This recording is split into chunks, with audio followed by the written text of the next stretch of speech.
News paper ఒకసారి ఇవ్వమని భార్య తన భర్తను కోరింది. భర్త: నీవు ఎంత వెనుకబడి ఉన్నావు?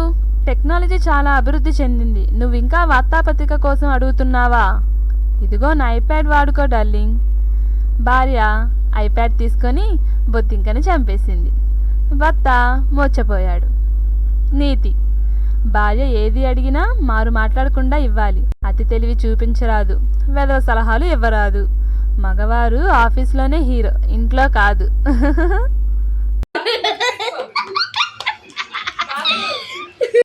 ముగ్గురు ఆడవాళ్ళు పంపు దగ్గర మాట్లాడుకుంటున్నారు. అందులో ఒక ఆవిడంది, మా ఆయన నల్లటి జుట్టు అంటే నాకు ఎంత ఇష్టమో తెలుసా, అందుకే ఆయనతో బయటకు వెళ్ళినప్పుడల్లా నల్ల చీర కట్టుకొని వెళ్తాను.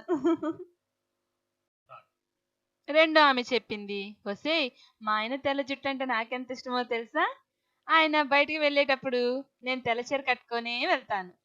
ఇద్దరు మాటలు విన్న మూడో ఆవిడ చెప్పింది, ఊరుకోండే మీరు, మరి మా ఆయన నెత్తి మీద జుట్టే లేదు, మరి నేనేం కట్టుకోను.